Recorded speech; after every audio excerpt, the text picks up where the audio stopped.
Hello, and welcome to this course on Introduction to Cybersecurity. I'm Slim Beeman, and I'll be your instructor for this course. I've been involved in cybersecurity for over 13 years at all levels, attaining my Certified Information Systems Security Professional, or CISSP certification, all of the ISACA certifications, several of the CompTIA certifications, and my Project Management Professional, or PMP certification. I have instructed over 1,000 students successfully with superb training organizations like Simply Learn, supporting students' efforts and to understand and pursue a career in cybersecurity. Business information is an extremely valuable resource that must be protected. A business without adequate security will be attacked, but an overzealous security program can stifle business priorities, resulting in overall failure. Therefore, running an optimum and effective security program in an organization is of paramount importance. This requires total commitment from the top leadership, especially when cultural and programmatic changes are required. This course addresses the interdependency between business objectives and IT security. It focuses on the management of information security within an organization. Gaining knowledge and expertise in cybersecurity will benefit your organization in many ways. Organization IT-related risks are reduced. Appropriate information security governance is in place within the organization. Organization achieves significant value from information systems. And finally, compliance requirements of the organization are met. By the end of this course, you'll be able to assess the threats and vulnerabilities that every information system faces and resolve it using any mitigation method. You'll be able to deal with threats using secure enterprise architecture. You'll be able to enable business security awareness using strategic management and resource optimization. And finally, you'll be able to create an effective defense in cyber-related attacks and threats with the help of incident response and management. This course includes the following lessons. In Lesson 1, we're going to talk about cybersecurity. In Lesson 2, we're going to talk about secure enterprise architecture. 3, we'll talk about information system governance and risk assessment. And finally, in Lesson 4, incident management. The assessment at the end of this course contains 20 questions and is intended to test the knowledge you have gained from the course. You'll be given 3 attempts to pass the assessment. Let's begin.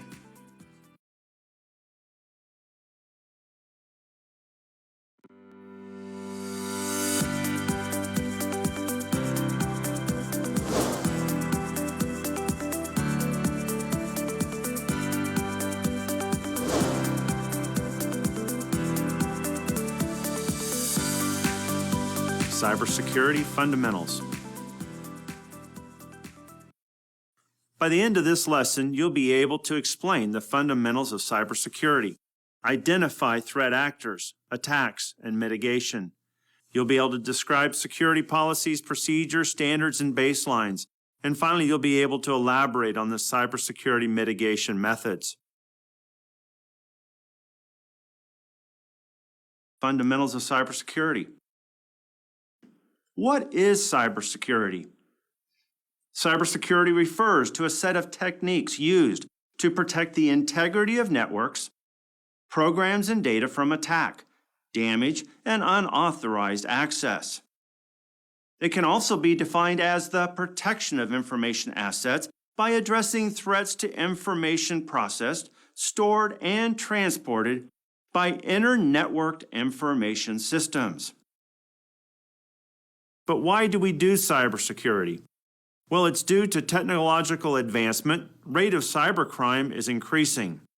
Due to most of the trade and business online these days, there is an ever-increasing demand to protect this data.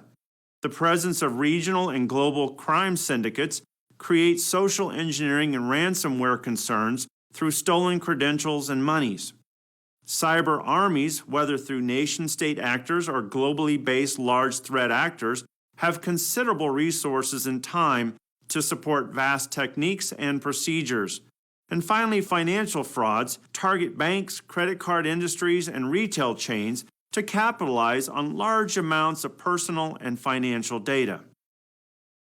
Information security often refers to the processes and tools designed and deployed to protect sensitive business information from modification, disruption, destruction, and inspection. Cybersecurity, however, refers to a set of techniques used to protect the integrity of networks, programs, and data from attack, damage, or unauthorized access. Again, information security deals with information, regardless of its format. It encompasses paper documents, digital and intellectual property in people's mind, or verbal or visual communication. Cybersecurity is a component of information security. Here's some statistics from recent trends that make cybersecurity more important. During the first 6 months of 2018, more than 25 million records were compromised or exposed every single day. 300 billion passwords are right now in existence or going to be in existence by 2020. Cybercrime is expected to cost $6 trillion by 2021. Over 24,000 malicious mobile apps are blocked daily.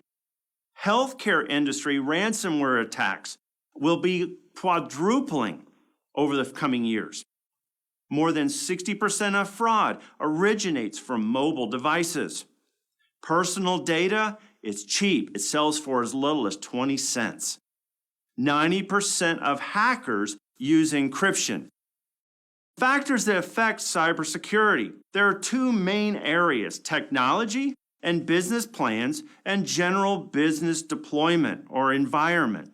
Under technology, we have platforms and tools that are used. Network connectivity, level of IT complexity, new or emerging security tools, and the operational support for security. On the business side, we have the nature of business. We have the business's risk tolerance. We have industry trends or industrial trends. We have mergers, acquisitions, and partnerships that affect. And finally, outsourcing service or providers. So let's talk about the CIA triad. C, confidentiality. The principle of confidentiality asserts that information and functions can be assessed only by those who are authorized or third parties. Example would be military secrets. Integrity, or I. The principle integrity asserts that the information and functions can be added, removed, or altered only by authorized people and processes. And finally, availability. The principle availability asserts that the system, the functions, and the data must be available on demand according to the agreed upon parameters based on levels of service. So CIA. This triad is the basis for creating a holistic security plan to protect all of your organization's critical and sensitive assets. Introduction to governance, risk management, and compliance. Governance, risk management, and compliance of every organization is different and varies based on the type of organization. It depends on organization mission, size, industry, culture, and legal regulations. The ultimate responsibility of GRC program is to protect their assets and operations, including their IT infrastructure and information. Governance. It is the responsibility of the board of directors and senior management of the organization. A governance program has several goals: provide strategic direction, ensure that objectives are achieved, ascertain whether risk is being managed appropriately, verify that the organization's resources are being used responsibly. Under risk management, it is the process by which the organization manages risk to acceptable levels. Risk management requires the development and implementation of internal controls to manage and mitigate risk throughout the organization, including financial and investment risk, physical risk, and finally finally, cyber risk. And let's talk about compliance. It is the act of adhering to and the ability to demonstrate adherence to mandated requirements defined by laws and regulations. It also includes voluntary requirements resulting from contractual obligations and internal policies. Success of cybersecurity is ultimately the responsibility of the board of directors. The tone at the top must be conducive to effective security governance. Some of these roles are, from the top, board of directors, whether the CEO, president, or board members must establish and adopt an overall security posture for the business.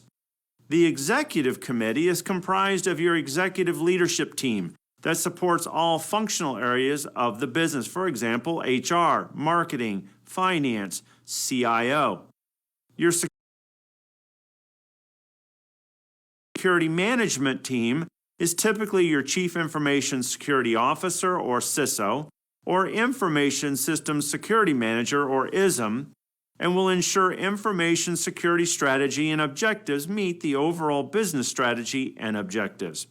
Finally, we have toward the bottom the cybersecurity practitioners. These cybersecurity experts are the ones who monitor and support the security of the business's information system. So let's look at approaches to cybersecurity. You can have 3 different ways. Compliance based on security. This approach relies on regulations or standards to determine the security implementation. Risk-based cybersecurity. This approach relies on identifying the unique risk a particular organization faces and designing and implementing security controls to address the risks that you find. An ad hoc approach simply implements security with no particular rationale or criteria. So some of the key terms. Vulnerability is a cybersecurity term that refers to a flaw in a system that can leave it open to attack. A threat is something that may or may not happen, but has the potential to cause serious damage. Threats can lead to attacks on computer systems, networks, and much more. Threat agent is used to indicate an individual or group that can manifest a threat. Risk, the potential for loss, damage, or destruction of an asset as a result of a threat exploiting a vulnerability. Countermeasure or control is an action, device, procedure, or technique that reduces a threat, a vulnerability, or an attack by eliminating or preventing it, by minimizing the harm it can cause, or by discovering and reporting it so that corrective action can be taken. Assets, something of either tangible or intangible that is worth protecting, including people, information, infrastructure, finance, and reputation. Residual risk, even after all safeguards are in place, there will always be residual risk, defined as remaining risk after management has implemented risk mitigation or implemented their risk response. Inherent risk, the risk level or exposure without taking into account the actions that management has taken or will take. Correlation among different basic terms of cybersecurity. If a company has anti-malware software but does not keep its signatures up to date, this is considered a vulnerability. The threat is that a virus will show up in that environment and disrupt productivity. The company cannot eliminate the threat agent, but it can protect itself against this agent from exploiting vulnerabilities within the environment. Applying the right countermeasures or controls can eliminate the vulnerability and exposure and thus reduce the risk.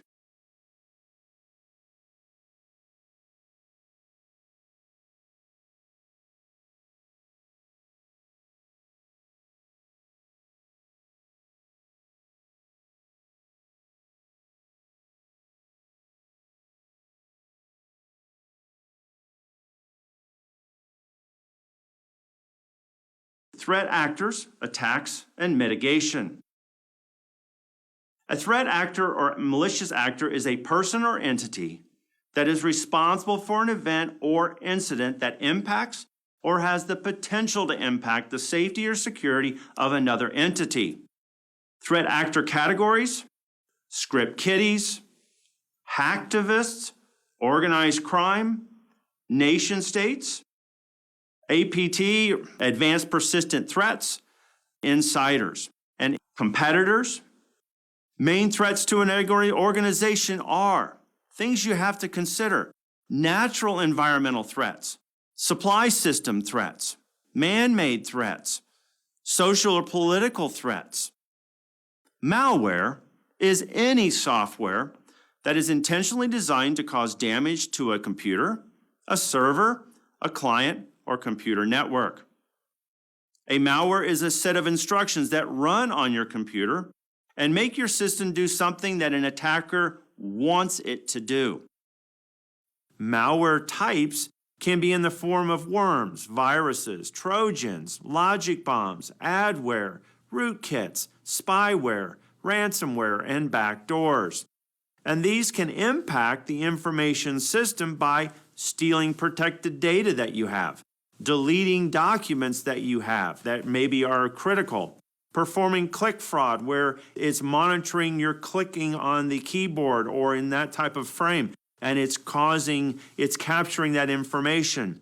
Stealing software serial numbers. For example, if I buy software or if I have software, if I steal the serial numbers, I may be able to replicate the software or claim that the software is mine.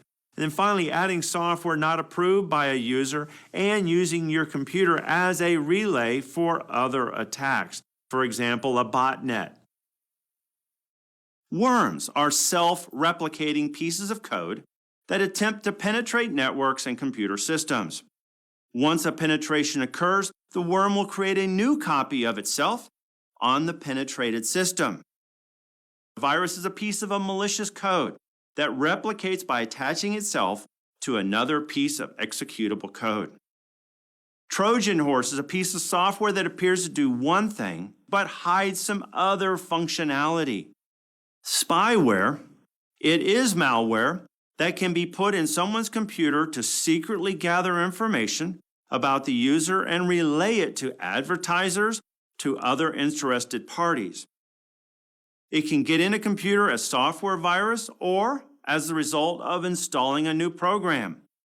Adware, it is a type of malware that bombards you with endless ads and pop-ups windows that could be potentially dangerous for your device. It is a type of software that shows ads. Most adware are safe, but some can gather your personal information. Rootkits are a form of malware that is specifically designed to modify the operation of the operating system in some fashion to facilitate non-standard functionality. A backdoor. This refers to a program or programs that attackers have installed after gaining unauthorized access to a system to ensure that they can continue to have unrestricted access to the system, even if their initial access method is discovered or blocked. Logic bombs are malicious code objects that infect a system and lie dormant until they are triggered by the occurrence of one or more conditions such as time, program launch, website logon, and so on. Ransomware. This is a type of malware that attempts to extort money from the computer user by infecting and taking control of a victim's machine or files or documents stored on it. How does it spread? It usually installed when you open malicious email attachment or click a malicious link in an email, an instant message, or even if you visit a malicious website. How do you prevent this? Keep all of the software on your computer up to date.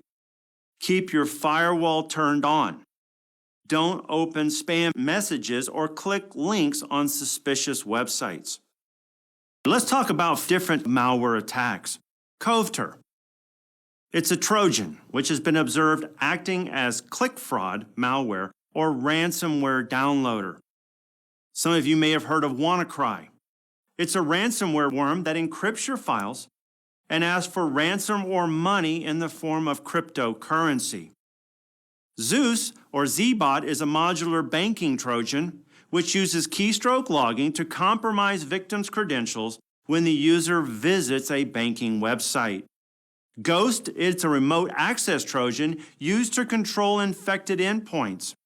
Ghost is dropped by other malware to create a backdoor into the device, allowing an attacker to fully control the infected device.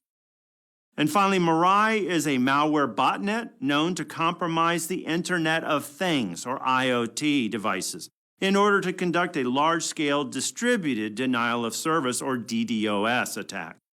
Mirai is dropped after an exploit has allowed the attacker to gain access to the machine. Let's talk about a denial of service attack. It can exploit a known vulnerability in a specific application or operating system, or they can attack features or weaknesses in specific protocols or services. The purpose of a denial attack service can be simply to prevent access to the target system, or the attack can be used in conjunction with other actions to gain unauthorized access to a computer or network. This can be accomplished by crashing the system, taking it offline, or by sending so many requests that the machine is simply overwhelmed. Let's talk about a distributed denial of service. A DOS attack employs multiple attacking systems, is known as a distributed denial of service. The goal of a distributed denial of service attack is also to deny the use or access to a specific service or system. A network of attack agents, sometimes called zombies, is created by the attacker to launch the attack. Several recent denial of service or distributed denial of service attacks. We had GitHub on February 28th of 2018. GitHub, a popular developer platform, was hit with a sudden onslaught of traffic that clocked in at 1.3 terabits per second. If that sounds a lot, it is. That's because the traffic not only was so massive, it was record-breaking. It shut everything down. The pop vote, DDoS, was carried out in 2014 and targeted the Hong Kong-based grassroots movement known as Occupy Central. The movement was campaigning for a more democratic voting system. Another one in 2014, security provider and content delivery network Cloudflare was slammed by approximately 400 gigabits per second of traffic. The attack was directed at a single Cloudflare computer and targeted servers in Europe and was launched with the help of a vulnerability in the Network Time Protocol, or NTP, for computer clock synchronization. Let's talk a little bit about application attacks.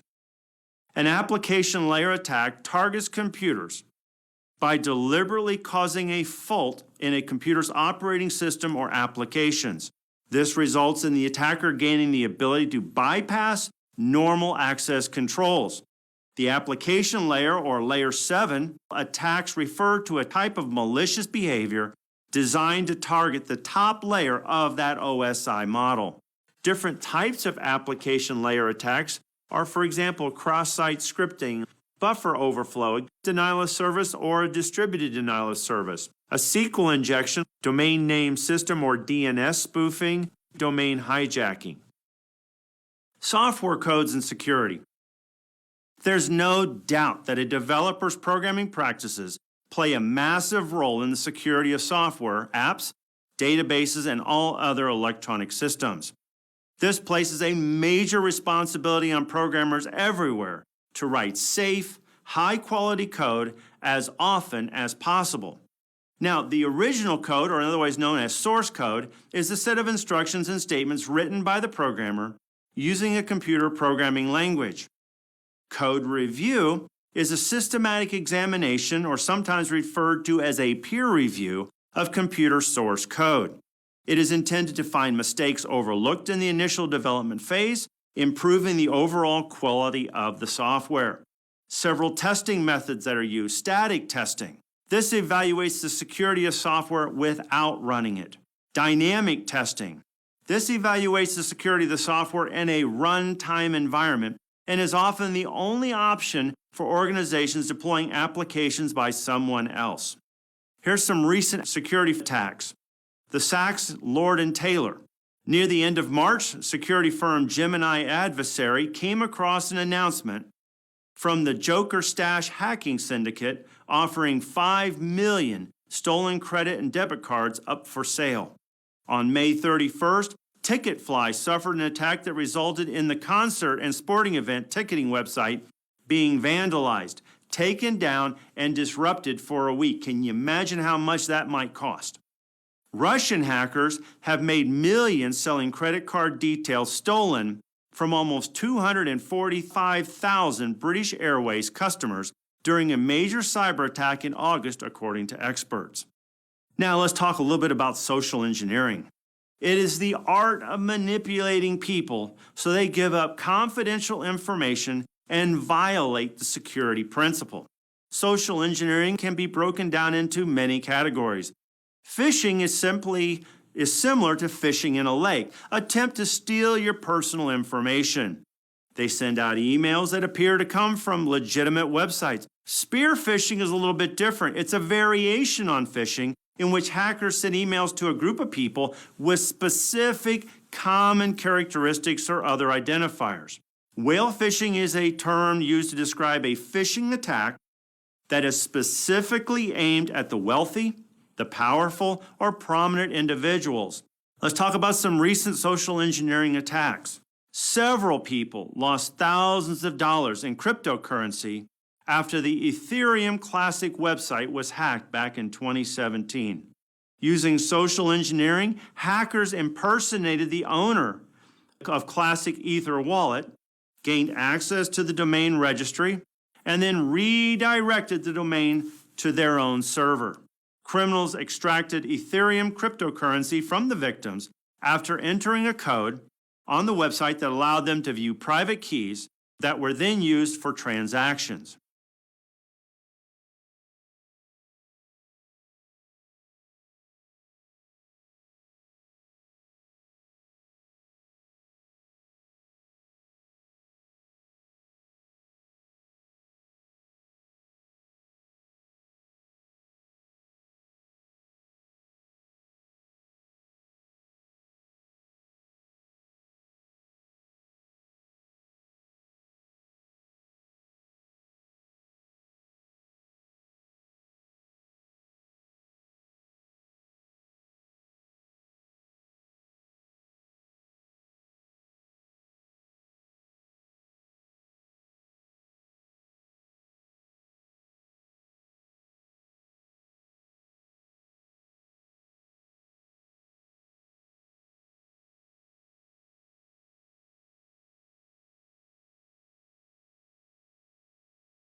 Security policies and procedures. Security Management Plan, or SMP, should use a top-down approach. Senior management is responsible for initiating and defining policies from the top down. Middle management is responsible for releasing these standards, baselines, guidelines, in relation to the policy that was established by the senior management. The operations management and IT teams then implement the controls that were defined above. Finally, the end users must comply with all the functions of the organization. Everything should have the approval from senior management before we start to engage. Let's talk about security management plan types. The strategic plan. This is a long-term plan. It defines the organization's security posture. It should be useful for at least 5 years and renewed annually. It helps understand the security function and make sure that it aligns with business. It should include the risk assessment. Tactical plan. This is a midterm plan developed to provide more detailed goals, usually for a year or two. It's more technology-oriented.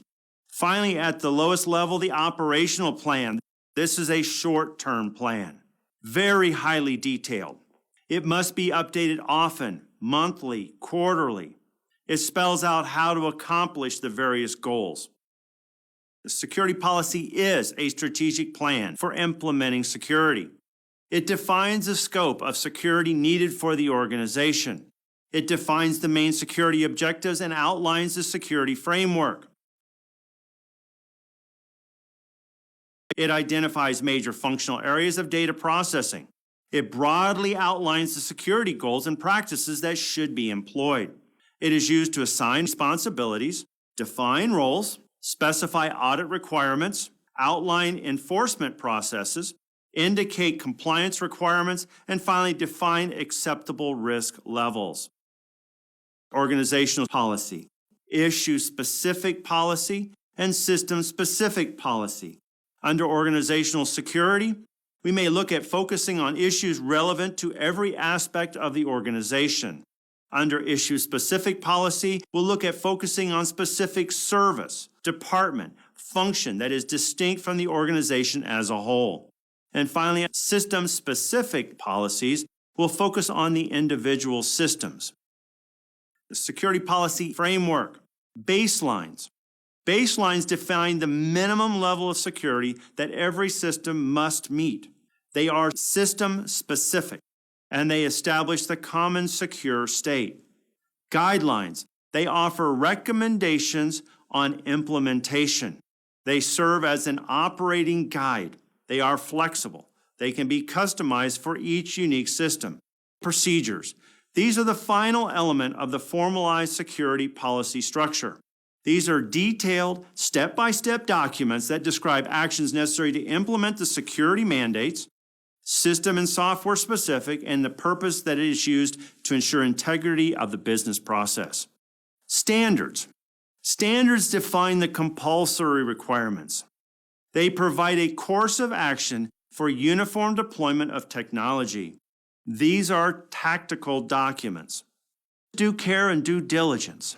Two different terms. You need to make sure you understand the difference between the two of them. Due care, taking responsible care in protecting the organization. It is a legal term. It pertains to the legal duty of the organization. Lack of due care is considered negligence. Due diligence is practicing the activities that maintain the due care effort. It pertains to the best practices that a company should follow. It might not be legally liable.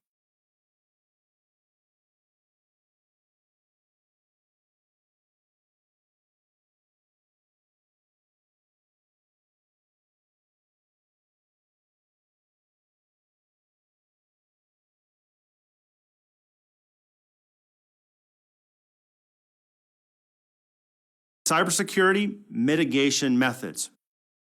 Did you know that information technology control is a procedure or policy that provides a reasonable assurance that the information technology or IT used by an organization operates as intended, that the data is reliable, and that the organization is in compliance with applicable laws and regulations? On the other hand, a countermeasure is an action or method that is applied to prevent, avert, or reduce potential threats to computers, servers, networks, operating systems, OS, or information systems, IS. Countermeasure tools include antivirus software and firewalls. It is put into place to mitigate or reduce the potential risk. The three controls are as follows. Administrative security controls, also called procedural controls, are primarily procedures and policies which put into place to define and guide employee actions in dealing with the organization's sensitive information. Example, policies are on hiring practices, training, data classification. The next type of control is technical control. These are hardware and software controls used to provide automated protection to the information technology system or applications. Good examples, firewalls, biometrics, authentication systems, antivirus. Finally, the last type of control is a physical control. These are security measures that are designed to deny unauthorized access to facilities, equipment, and resources, and to protect personnel and property from damage or harm, such as espionage, theft, or terrorist attacks. Some points of these: fences, guards, closed-circuit TV. Let's talk about control types that are based on functionality. Deterrent controls. These are intended to discourage a potential attacker. Preventative. These are intended to avoid an incident from ever occurring. Corrective. These fix components or systems after an incident has occurred. Recovery. These are intended to bring the environment back to the regular operations or back from the situation. Detective. These help identify an incident's activities and potentially an intruder. And finally, compensating is to provide an alternative measure of control. Defense in depth is the act of using multiple security measures to protect the integrity of information. Its intent is to provide a redundancy in the event a security control fails or a vulnerability is exploited that can cover aspects of personnel, procedural, technical, or physical security situation for the duration of the system's life cycle. Defense in-depth architecture has multiple security controls that can be implemented depending on your organization's business strategy and objectives that can reduce the risk of cybersecurity incidents or events from mitigating the effects of these situations when they do occur. Identity management. This is the organizational process for identifying, authenticating, and authorizing individuals or groups of people to have access to applications, systems, or networks by associating user rights and restrictions with established identities. Identity management, also known as identity and access management, is, in computer security, the security and business discipline that enables the right individuals to access the right resources at the right times and for the right reasons. So what are the components of identity management? Authentication, authorization, user management and central user repository. Under identification and authentication, identification is the ability to identify uniquely a user of a system or an application that is running in the system. Authentication is the ability to prove that a user or application is genuinely who that person or what that application claims to be. Something you know, a password. Something you have, a token card. Something you are or do, a biometric feature. Where you are, location. Multi-factor authentication is an authentication method in which a computer user is granted access only after successfully presenting two or more pieces of evidence to an authentication mechanism. Two-factor authentication is a type or subset of multi-factor authentication. For example, a combination of more than one method, a token and a password or a PIN, a token and a biometric device. Authorization is the process of enforcing policies, determining what types of qualities of activities, resources, or services a user is permitted. Authorization determines whether the user has the authority to issue commands. Usually, authorization occurs within the context of authentication. Once you have authenticated a user, they may be authorized for different types of access or activity. Accountability is the traceability of actions performed on a system to a specific system entity, for example, users, processes, devices. For example, the use of a unique user identification and authentication supports accountability. The use of a shared user ID and password destroys accountability. Auditing. An audit is a manual or systematic, measurable technical assessment of a system or application. Manual assessments include interviewing staff, performing security vulnerability scans, reviewing applications and operating systems access controls, and analyzing physical access to the systems.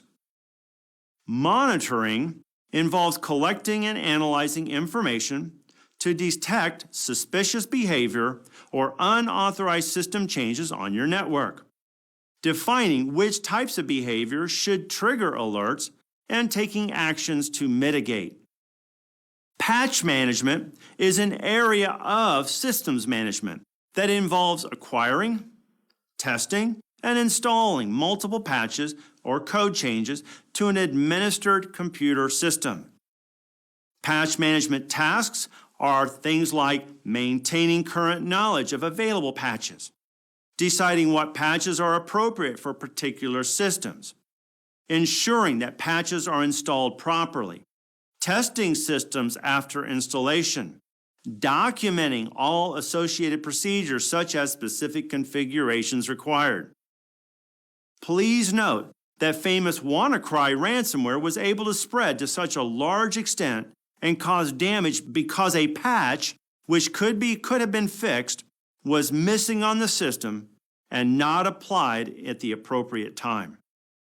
System hardening is the collection of tools, techniques, and best practices to reduce vulnerability in technology applications, systems, infrastructure, firmware, and other areas. System hardening is the process of eliminating as many security risks as possible.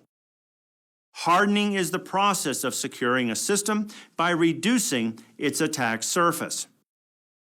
Hardening activities for a computer system can include keeping security patches and hotfixes updated, monitoring security bulletins that are applicable to a system's operating system and applications, closing certain ports such as server ports, not allowing file sharing among programs, installing virus and spyware protection, including an anti-adware tool that malicious software cannot gain access to the computer on which it is installed, creating strong passwords, removing unnecessary programs and user accounts from the computer, using encryption where possible. Let's talk about change control. This is a systematic approach to managing all changes made to a product or system. The purpose is to ensure that no unnecessary changes are made, that all changes are documented, and that services are not unnecessarily disrupted and resources are used efficiently. Change control flow goes from the change request to the formal request for change, to a change approval board, to implementation, review, and finally, possible rollback. Assets include all elements of software and hardware that are found in the business environment. It is a process which is used to record and track an asset throughout its life cycle, from procurement to disposal. In the asset inventory management life cycle, we go from a procurement to a deployment and discover to a maintain, we support, and then eventually when the asset has neared its end of life cycle, we retire and dispose. Data is the smallest piece of information in any form. Computer data is information processed or stored by a computer. This information may be in the form of text documents, images, audio clips, software programs, or other types of data. Data management is an administrative process that includes acquiring, validating, storing, protecting, processing required data to ensure that accessibility, reliability, and timeliness of the data for its users. The states of data describes the different modes whereby data is used by computing equipment. There are a total of 3 basic data states: data at rest, data in transit, and data in use. Data at rest. This generally refers to data in a database or file that functions as a system, application, user, or backup data. Data in transit. Data that is being sent over a network or a local transfer between devices. Data in use. Data that has been pulled into memory or that is currently being processed. Information life cycle. First, we acquire it. We copy or create. We get system data and business process data are attached. Information is indexed. We deal with the use of the data. This presents the most challenge in protection. Archival. It's important to decide on the needs for backup and how they're going to be protected. Need to decide on the retention period, days, weeks, months, years, sometimes infinite. Disposal. How are we going to get rid of the data? Data is indeed destroyed. We got to make sure it is. It is destroyed correctly. How and where is it stored for critical destruction? This is an ongoing process and not a one-time effort. The important metadata item that should be attached to all information is at the right classification level. The classification level should always be attached throughout the life cycle of the information. This helps indicate the level of protection that is needed for each type of data, and finally helps ensure data is protected in a most cost-effective manner. Let's talk about encryption. Encryption is the process of converting data to an unrecognizable or encrypted form. It is commonly used to protect sensitive information. It is considered a science of protecting information by encoding it into an unreadable format. Encryption is converting plain text messages into secure coded text, otherwise known as ciphertext. This is done via a mathematical function and a key, a special encryption/decryption password. Application. This protects data in transit over our networks. It protects information stored on computers. It deters and detects alterations of the data, and it verifies the authenticity of a transaction or document. Cryptography is a method of storing and transmitting data in a form that only those it is intended for can read and process. It is considered a science of protecting information by encoding it into an unreadable format. Cryptography involves creating written or generated codes that allow information to be kept secret. Cryptography converts data into a format that is unreadable for an unauthorized user, allowing it to be transmitted without unauthorized entities decoding it back into a readable format, thus compromising the data. Effective encryption systems depend on algorithm strength, secrecy, and difficulty of compromising a key. The non-existence of backdoors by which an encrypted file can be decrypted without knowing the key. And the inability to decrypt an entire ciphertext message. Types of encryption: symmetric and asymmetric encryption. Symmetric encryption is based on the same key or private key to encrypt plain text and decrypt ciphertext. The advantage: one key to encrypt and decrypt. It uses less processing power. Disadvantage: getting the key to those you want to exchange the data with. And finally, data encryption standard, or DES, is 64-bit, and advanced encryption standard, AES, is 128-bit to 256-bit. Asymmetric encryption. This system uses different keys for encrypting and decrypting a message. It solves the problem of getting the key to those you want to exchange the data with. One is used to encrypt, and the other is used to decrypt. One key is secret, private, is known only to one person. The other key is the public key, and this is known to many people. Some of the services of cryptography: authentication. If I encrypt with the sender's secret key, then it's a private key. If somebody can decrypt it with my public key, it had to come from me. Non-repudiation. I cannot refute that it came from me. Confidentiality. If I encrypt with the receiver's public key, the only person that can decrypt it is the receiver with their private key. Incident response. It is an organized approach to addressing and managing the aftermath of a security breach or cyber attack, also known as an IT incident, computer incident, or security incident. Incident response goals: to handle the situation in a way that limits the damage and reduces recovery time and costs. Managing any disruption or potential disruption to live IT service. Normal service operation stays within the service level agreements. You minimize the adverse impact on business operations. Security training. It is an organized approach to addressing and managing the aftermath of a security breach or cyber attack. Security awareness. It is the process of exposing people to security issues so that they may be able to recognize them and better respond to them.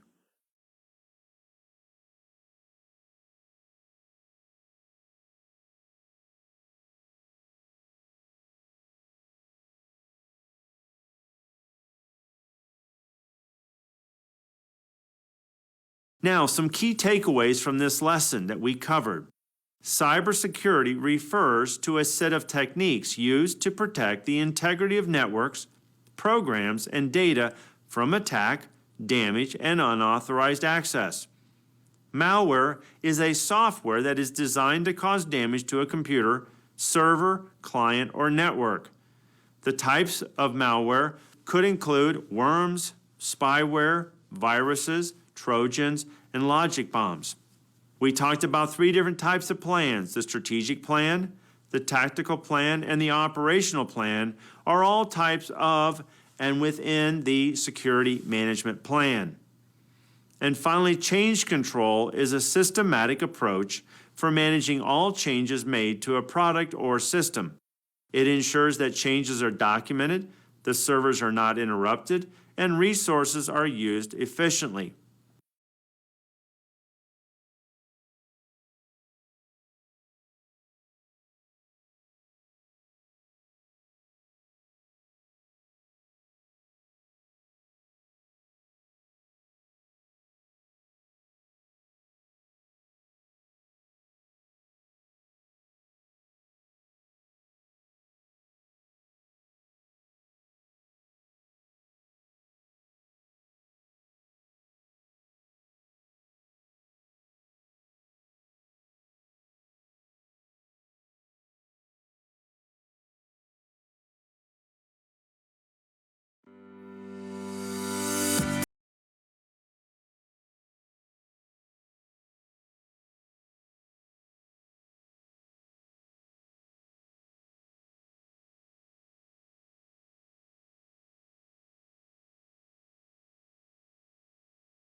Enterprise architecture and components.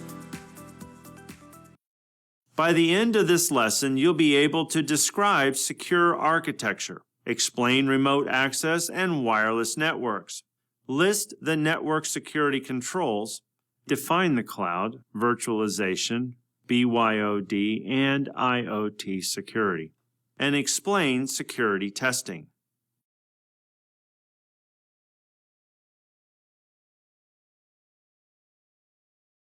Secure architecture. Networks today are part of a large, centrally managed, inter-networked architecture solution of high-speed local and wide area networks in an organization. Such networks might include web-based front-end application servers, application and database servers, mainframe servers. Organizations may implement service-oriented architecture with web software components using Simple Object Access Protocol, or SOAP, and extensible markup language, XML. Within such an environment, information is highly accessible and available anytime, everywhere, and stored centrally. Telecommunications, electromagnetic transmission of data across systems. Protocol, a standard set of rules that determine how a system communicates with each other. Open network architecture, not proprietary, no one owns, can easily integrate various technologies and vendor implementations. Closed network architecture, proprietary, owned by a specific company, not integrated with other vendors. The primary architectural model for intercomputer communications. It describes how information or data makes its way from application programs such as spreadsheets, through a network medium such as wire, to another application program located on another network. OSI is a layered architecture. Layer architecture simplifies the network design. It's easy to debug network applications. Network management is easier with the OSI layer. Let's talk about the layers. At the very top is application. It allows access to network resources. The presentation layer, used to translate, encrypt, and compress data. The session layer is used to establish, manage, and terminate sessions. Transport provides reliable process-to-process message delivery and error recovery. Network moves packets from source to destination, provides inter-networking. Data link layer to organize bits into frames to provide hop-to-hop delivery. And finally, the physical layer is used to transmit bits over a medium to provide mechanical and electrical specifications. To remember the OSI model or layers, but if you go from bottom to top, please do not throw sausage pizza away. Types of networks. A personal area network or a PAN.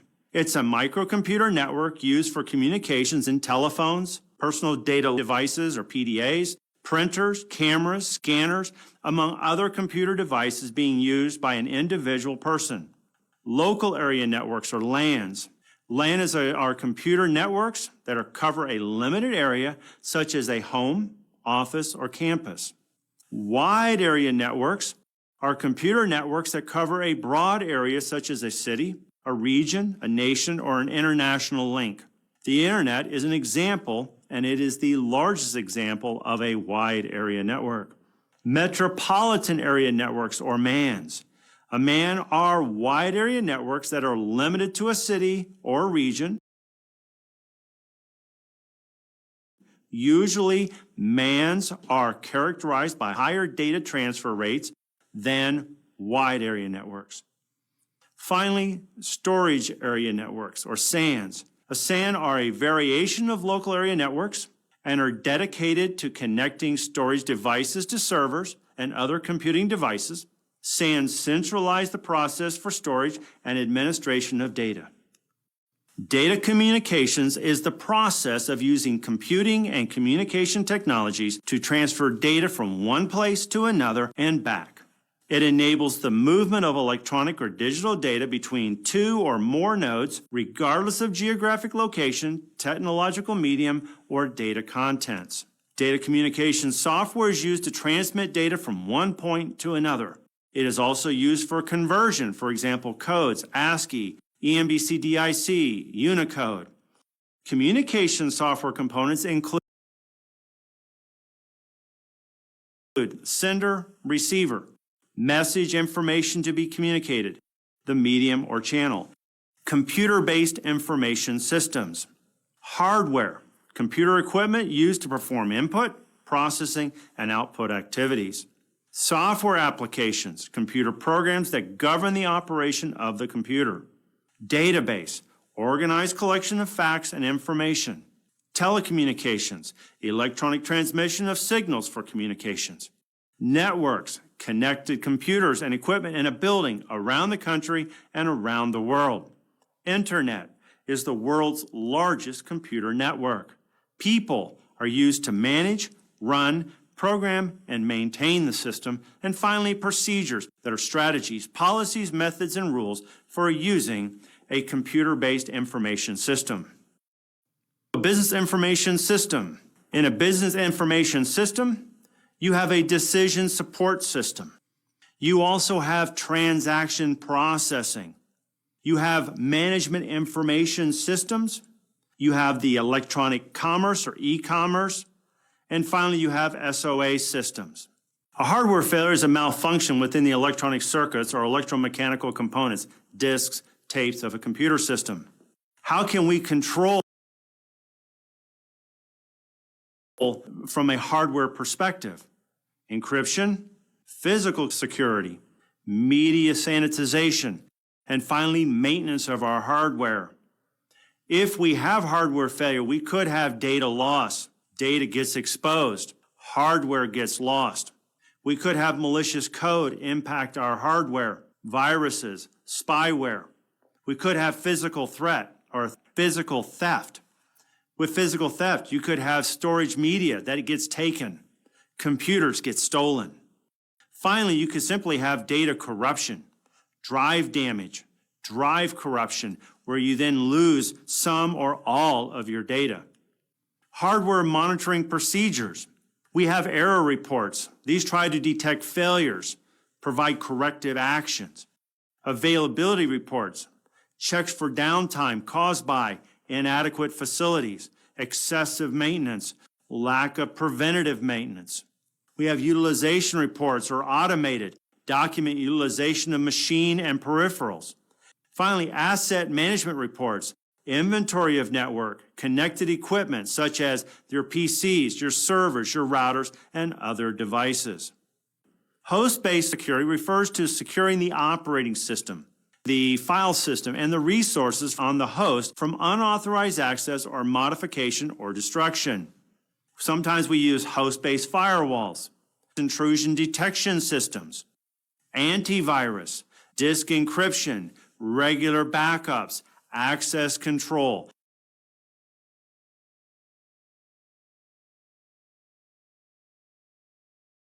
Wireless networks. So let's talk about wireless networks. Wireless networks are computer networks that are not connected by cables of any kind. The use of a wireless network enables enterprises to avoid the costly process of introducing cables into a building or as a connection between different equipment locations. Advantage. Mobility. Users can roam around without being disconnected. Reach of the network. It can be extended to places where wired networks simply can't go. Flexibility, scalability. New computers can easily be added without having to pull cables in to support those computers. Disadvantages. Speed in general. Speed of a wireless is almost always slower. Security in general is less secure than a wired network. Wireless communications poses formidable challenges for the security professional.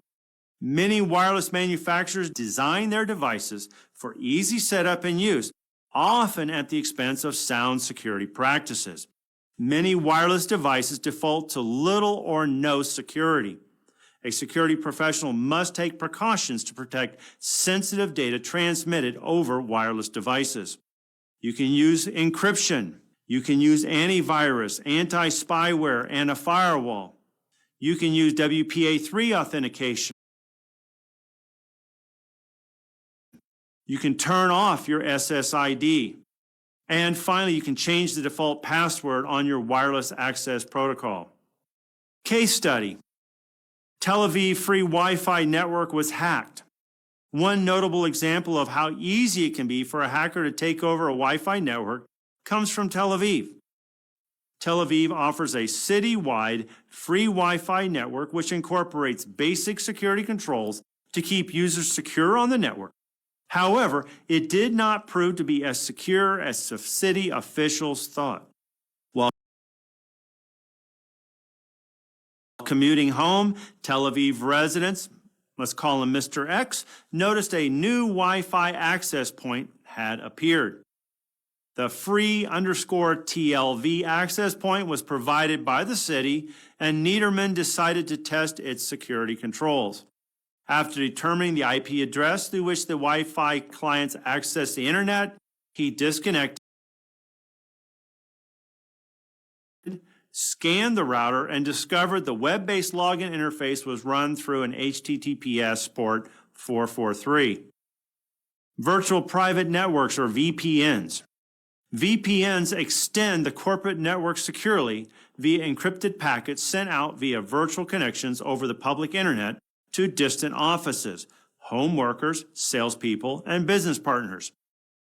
A VPN allows network managers to cost-efficiently increase the span of the corporate network, remote network users to securely and easily access their corporate enterprise, corporations to securely communicate with business partners, supply chain management to be efficient and effective, service providers to grow their businesses by providing substantial incremental bandwidth with value-added services.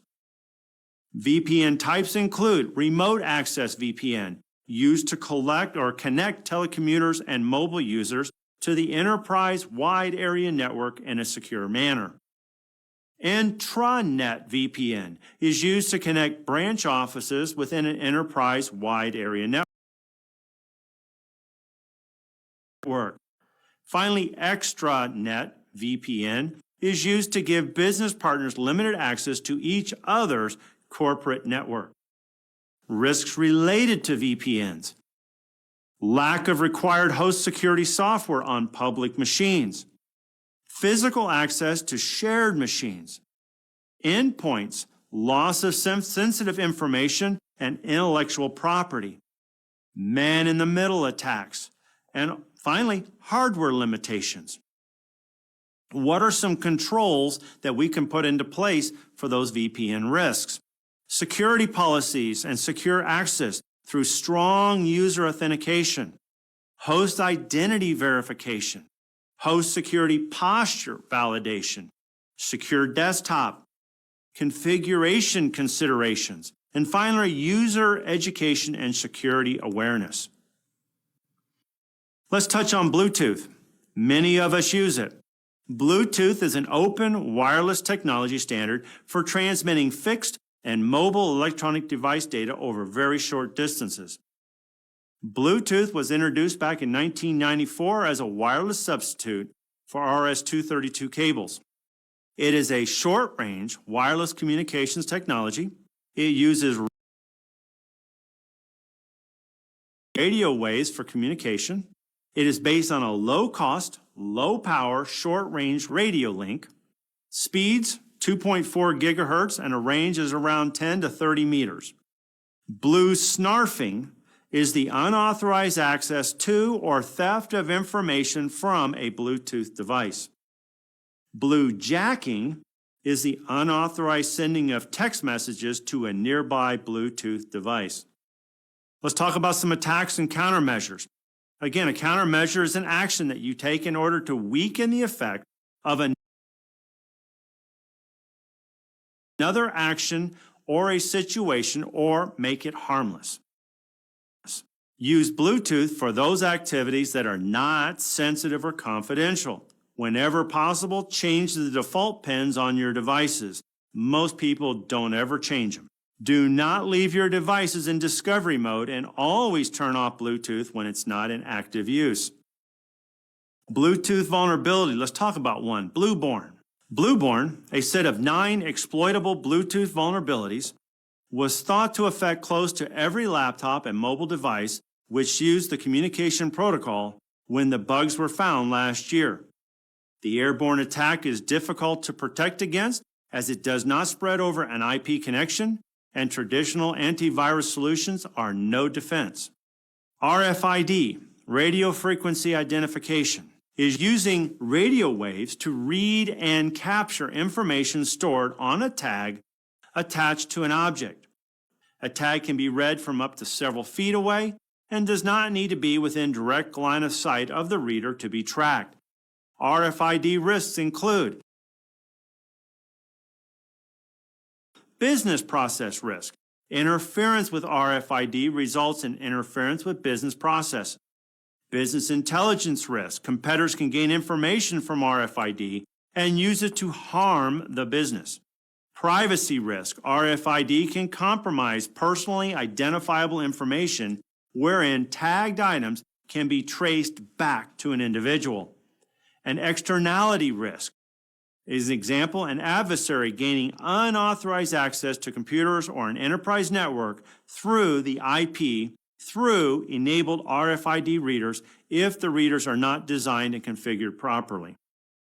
Talk about some security controls that we can use to try to help that risk. Management controls, management oversight, policies, operational controls, controls for admins and users, otherwise known as physical users or physical controls. Technical, using technology to monitor the usage. RFID hack, mobile keys, and Bluetooth. Another recent trend in the hotel industry is the switch to contactless access via mobile app-based keys. This system uses near-field communication, NFC, which is a subset of RFID technology. An NFC-enabled device can function as both an NFC reader and an NFC tag, which allows these devices to operate using peer-to-peer communications.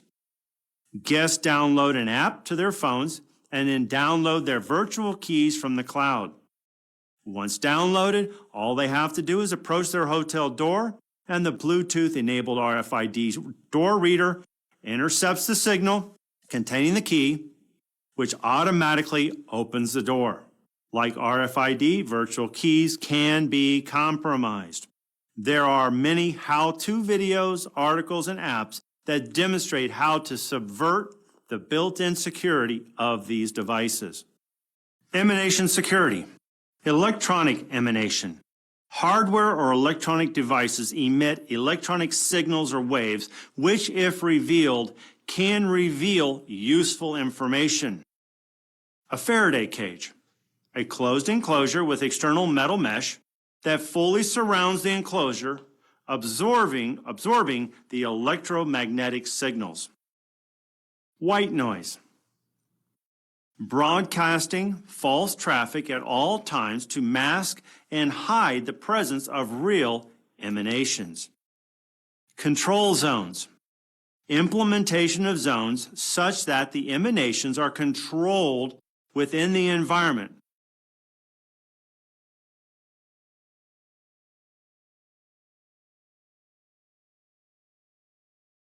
Network security controls. Network-based protection/security is a method of preventing your computer network from unauthorized user access, email spoofing, Trojan horses, denial of service, hacking, viruses, spyware, and intruders.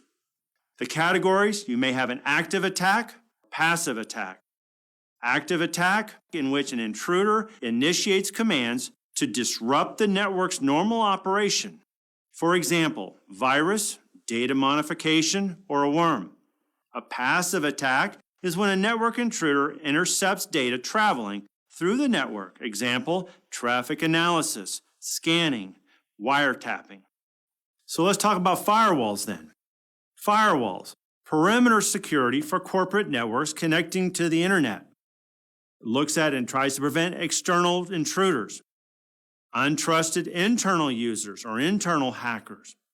It applies rules to control network traffic flowing in and out of a network, allowing users to access the internet, stopping hackers or others on the internet from gaining access to the network. General firewall features, combination of hardware and software, should control the most vulnerable point between a corporate network and the internet. Unified threat management refers to a specific kind of IT product that combines several key elements of network security to offer a comprehensive security package to buyers. Unified threat management is a jack of all trades. It provides multiple functionalities in one device: firewall, antivirus, anti-spam, intrusion detection systems, data loss prevention, virtual private network. Goals: simplicity, streamlined installation and maintenance, centralized control. Issues: single point of failure, single point of compromise, and you have performance issues. Web application firewall. A web application firewall filters, monitors, and blocks HTTP traffic to and from a web application. It is differentiated from a regular firewall in that a web application firewall is able to filter the content of specific web applications, while regular firewalls serve as a safety gate between servers. It can prevent attacks stemming from web application security flaws such as SQL injection, cross-site scripting, file inclusion, and security misconfigurations. Intrusion detection systems, otherwise known as IDS. IDSs monitor network usage anomalies. Used together with firewalls and routers, they are continuously operating in the background. Their administrator is alerted when intrusions are detected. They protect against external and internal misuse. The components of an IDS, you have the sensor, which collects data, which can be network packets, log files, and system call traces. You have the analyzer, which receives input from sensors and determines intrusive activity. You have the admin console, and finally the user interface. IDS categories, you can have a network-based IDS, otherwise known as a NIDS, identify attacks within a network. You can have a host-based IDS or HIDS, configured for a specific environment and monitor internal resources of systems. Now, an intrusion prevention system is different than an IDS. It is closely related. It's designed to detect and prevent attacks by predicting an attack before it happens, hence limiting the damage or disruption to systems that are attacked. It must be properly configured and tuned to be effective. Network access control. It is the concept of controlling access to an environment through strict adherence to and implementation of security policy. The goals of network access control is to prevent reduced zero-day attacks, enforce security policy throughout the network, and to use identities to perform access control. A honeypot system is a computer that usually sits in the screened subnet or the DMZ or demilitarized zone and attempts to lure attackers to it instead of to the actual production computers.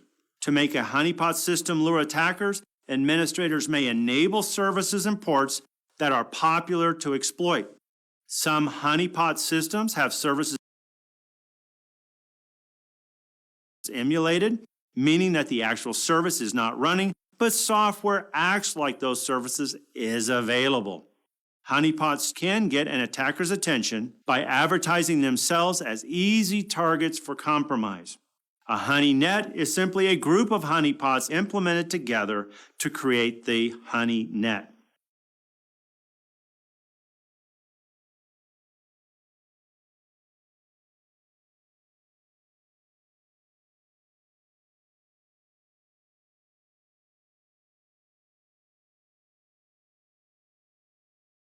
Let's talk about cloud virtualization. Bring your own device.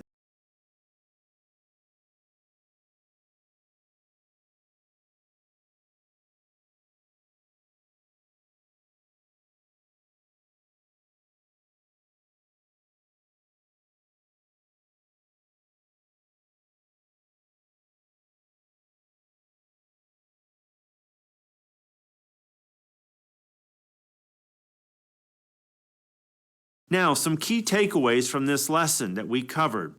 Cybersecurity refers to a set of techniques used to protect.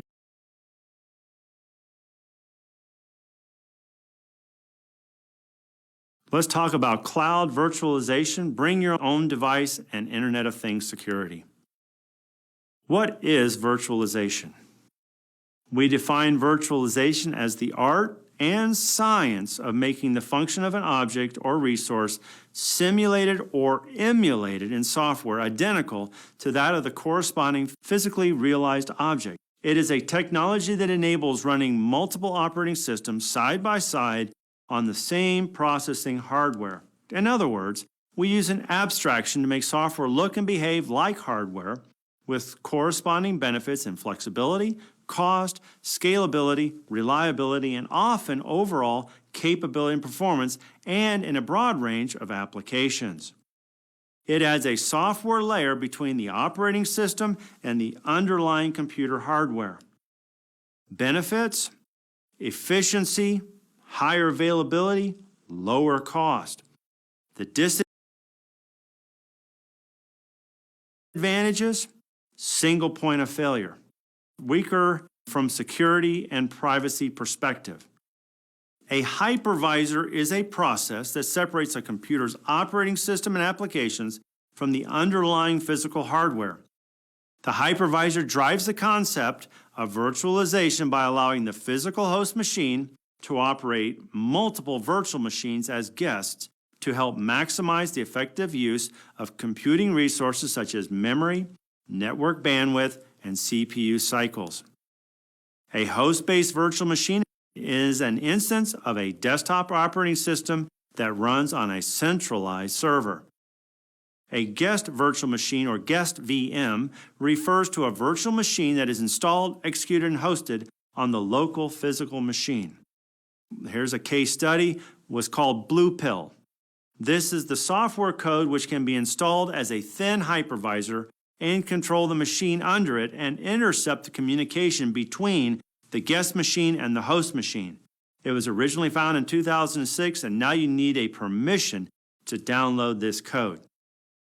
So in other words, you could go from the guest machine through the hypervisor into the actual physical machine. Cloud computing. It is the use of remote servers on the internet to store, manage, and process your data rather than a local server or local computer. 5 essential cloud computing features. Resource pooling. The provider's computing resources are pooled to serve multiple consumers using a multi-tenant model with different physical and virtual resources dynamically assigned and reassigned according to consumer demand. Examples of resources include storage, processing, memory, and network bandwidth. Rapid elasticity. Capabilities can be elastically provisioned and released, in some cases automatically, to scale rapidly outward and inward commensurate with demand. Broad network access. Capabilities are available over the network and accessed through standard mechanisms that promote use by heterogeneous thin or thick client platforms, i.e. mobile phones, tablets, laptops, and workstations. Measured service. Cloud systems automatically control and optimize resource use by leveraging a metering capability at some level of abstraction appropriate to the type of service, storage, processing, bandwidth, and active user accounts. Finally, on-demand self-service. A consumer can unilaterally provision computing capabilities, such as a server time and network storage, as needed automatically without requiring human interaction with each service provider. Cloud computing can be broken up into 3 main services: software as a service, or SaaS, infrastructure as a service, or IaaS, and platform as a service, or PaaS. Public cloud, we mean that the whole computing infrastructure is located on the premises of a cloud computing company that offers the cloud service. A private cloud means using a cloud infrastructure or network solely by one customer or organization. A hybrid cloud means using both a private and public clouds depending on their purpose. A community cloud implies an infrastructure that is shared between organizations, usually with the shared data and data management concerns. A community cloud can belong to a government or of a single country. Community clouds can be located both on and off premises.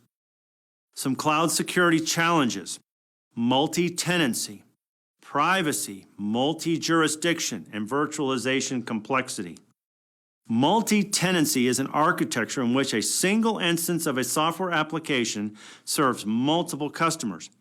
Each customer is called a tenant.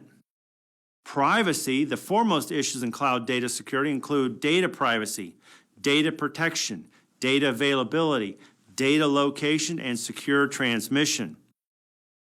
Multiple jurisdiction over another country or territory. Depending on where that data goes and resides, it may have a jurisdiction issue.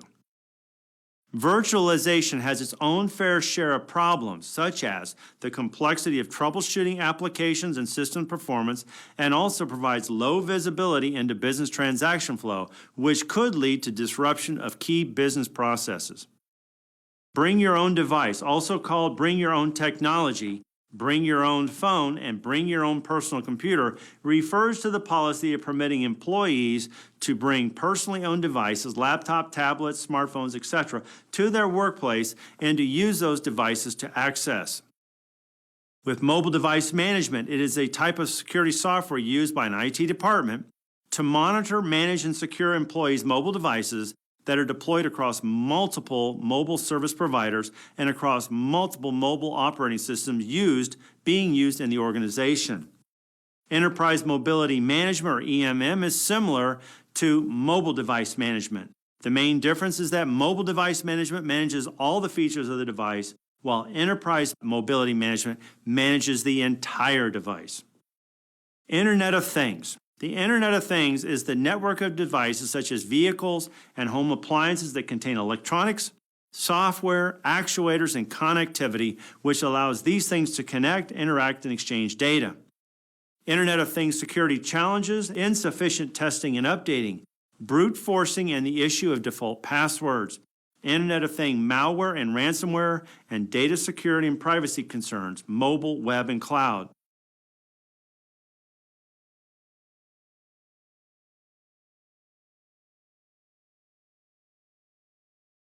Security testing. So a vulnerability scan. It is the process of examining your systems and network devices for holes, for weaknesses, issues, and finding them before a potential attacker does. Specialized tools called vulnerability scanners are designed to help administrators discover and address these vulnerabilities. Vulnerability scanning is an ongoing process, and it is not enough to scan systems once and assume they will be secure from that point on. Vulnerability scan goals: identify vulnerabilities. This includes outdated software versions that contain flaws or even missing patches. Identify lack of security controls. Vulnerability scanners can identify many common misconfigurations. Some scanners are even capable of checking for misconfigurations. Penetration testing, or pen testing, simulates an attack from a malicious outsider probing your network and systems for a way in. Pen tests are often the most aggressive form of security testing and can take on many forms depending on what is considered in or out of scope. Goes beyond vulnerability testing and actually tries to exploit the system. Its goal is to measure an organization's level of resistance to an attack and to uncover any weaknesses within the environment. It emulates the same methods attackers would use. Types of penetration testing. The type of pen testing should depend upon the organization, its security objectives, and the management's goals. Black box testing. The tester has no knowledge of the internal design or features of the system. It actually simulates the external attacker the best. White box testing. The tester has complete knowledge of the internal system. It may yield a more complete result, but it may not be representative of an external hacker. It may be a good indicator of an internal type threat. A gray box testing. Some information about internal working is given to the tester.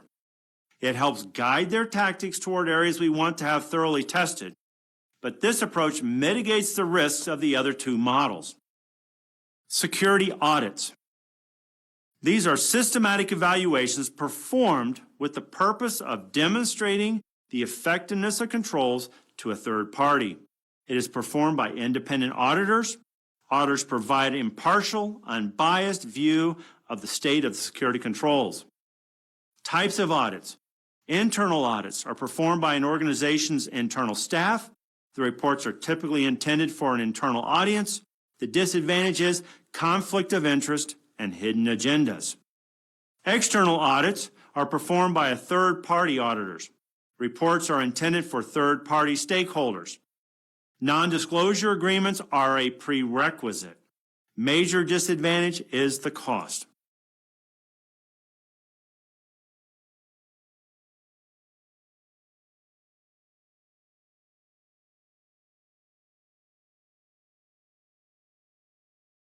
Let us review some key points covered in this lesson. Networks are part of a large, centrally managed, inter-networked architecture solution of high-speed local and wide area networks. Wireless networks is an interconnection of many systems to mobile users without the use of physical cabling. The data is carried by electrical wave from one node to another. Network-based protection consists of policies and practices adopted to prevent and monitor unauthorized access, misuse, modification, or denial of a computer network and network-accessible resources. Some of the emerging technologies include cloud, virtualization, BYOD or bring your own device, and IoT or Internet of Things security.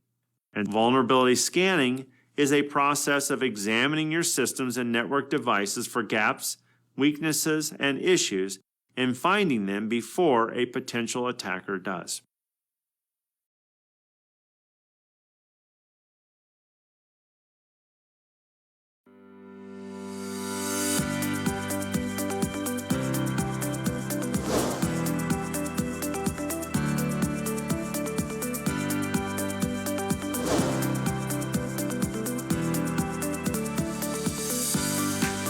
Information system governance and risk assessment.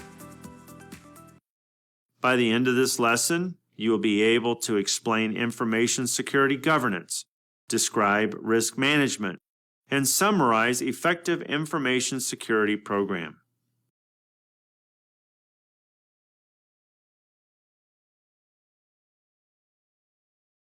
Information security governance. Information security governance is a set of responsibilities and practices exercised by the board and the executive management. It's there to achieve the goal of providing strategic direction, ensuring that objectives are achieved, ascertaining that risks are managed appropriately, and verifying that the enterprise's resources are used responsibly. Major focus of governance: risk management, resource management, performance measures, strategic alignment, value delivery. Business goals and objectives: strategic, long-term; tactical, remember, medium-term; and operational, day-to-day. Business process and operations in place to meet customers' needs along with product and service development. Business drivers are the key inputs and activities that drive the operational and financial results of a business. Market demands, organizational needs and brand image, customer requests, legal requirements, social needs, technological advancements. An enabling technology is an invention or innovation that can be applied to drive radical change in the capabilities of a user or culture. Enabling technologies are characterized by rapid development of subsequent derivative technologies, often in diverse fields. Enablers for governance. Enablers are factors that individually and collectively influence whether something will work. Enablers are driven by goals. So enabler categories. What kind of people do we have? What kind of skills do they have? Competencies. We may have principles, policies, or frameworks, processes, services, infrastructure, applications, and then finally, culture, ethics, and behavior. Effective information security governance. Information security governance, like we said before, is the responsibility of the board of directors and executive management. A clear organizational strategy for preservation is equally important and must accompany a strategy for progress. Outcomes of information security governance: clear approval and support for formal security strategies and policies, monitoring and measuring organizational performance and implementing security policies, supporting security awareness and training for all staff throughout the organization, adequate resources and sufficient authority to implement and maintain information security activities, treating information security as a critical business issue and creating a security-positive environment, demonstrating to third parties that the organization deals with information security in a professional manner, providing high level of oversight and control while periodically reviewing information security effectiveness. Management refers to the degree that senior management understands the importance of the security function, the extent that management is perceived to support security goals and priorities, participating in strategic information security plans and policies, and review of alignment of information security objectives with business objectives, providing overall guidance, committing funding and resources, and identifying key performance metrics and review performance. Establishing and reporting communication channels. Periodic formal reporting to the board of directors and executive management is going to happen. You need to have routine communication channels to senior management, business process owners, other management, and to employees. Sometimes for performance management, we can do that through an IT balanced scorecard and the capability maturity model, or CMM. Performance management is the systematic process by which the Department of Commerce involves its employees as individuals and members of a group. A balanced scorecard is a performance metric used in strategic management to identify and improve various internal functions of a business and the resulting external outcomes. It is used to measure and provide feedback to organizations.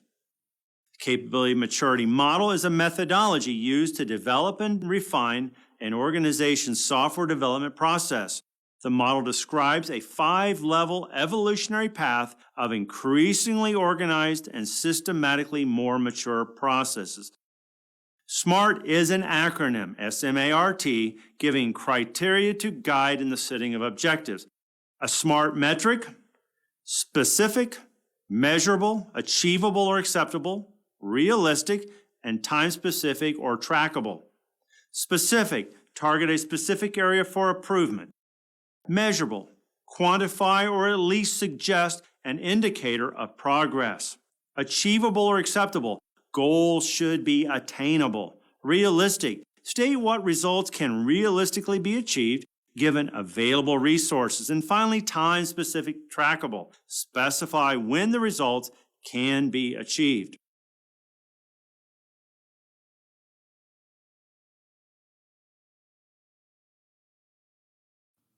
Risk management. So let's talk about risk management. Risk management is the process of identifying, assessing, monitoring, and controlling events arising from risk or threats and decrease the probability and impact of such events. Risks are inherent in any business and cannot be avoided. Information security risks are increasing day by day with advent of new technological pastures. Risks cannot be removed. They can be minimized to an acceptable level. Why risk management? What are some of the questions that generally come up? What are the organization's critical resources? What are the values of those resources? What are the legal, regulatory, or other compliance requirements? What are the weaknesses and or threats to these critical resources? What's the impact to the business if these weaknesses or threats are exploited? What are the countermeasures and controls to mitigate the risk? What's the cost to implement the countermeasures and controls? What are the risk monitoring techniques? How do you report risk posture for senior management as well as compliance requirements? Risk management is an iterative process. Risk management is the cornerstone of any information security program. Risk management represents time-proven methods and techniques used to identify risks, assess the risk, develop a risk management plan, implementing actions, reevaluate the risks. Quantitative risk analysis is a technique used to assess the risk exposure events to overall organizational objectives and determine with the confidence levels of achieving the organizational objectives. It assists by quantifying the measure of the magnitude of impact in financial terms. It enables business management to prioritize or rank the risks.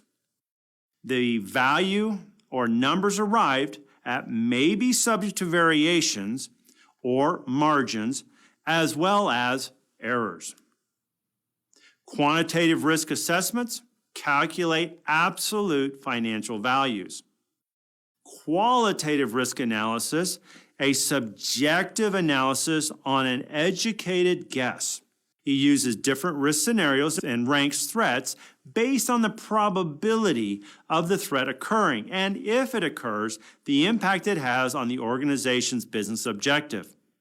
It's based on expert judgment, intuition, and experience rather than on numbers and financial values. The initial assessment to identify risk will be the subject of further detailed quantitative analysis if so required by the organization. It considers the organizational culture, the reputation, the brand image, etc. Ranks risk on a basis reflecting low risk to high risk. Risk management can be thought of as handling risk. It's important to realize that risk management is not risk elimination. A business that doesn't take any risks doesn't stay in business for long. The cost to eliminate all risks will consume all profits. Risk mitigation. Two measures to eliminate or reduce the vulnerability. Example, prioritizing, evaluating, and implementing the appropriate risk-reducing controls. Risk transfer is to move the risk impact from an organization to another entity. An example, transfer the risk by using other options such as purchasing insurance to compensate for the loss. Risk avoidance, to avoid the risk by eliminating the risk, cause, and or consequence. Example, moving the organization out of a flood zone.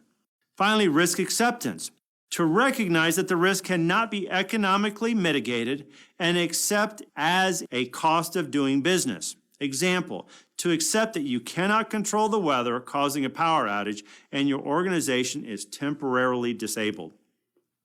Key risk indicators and key performance indicators.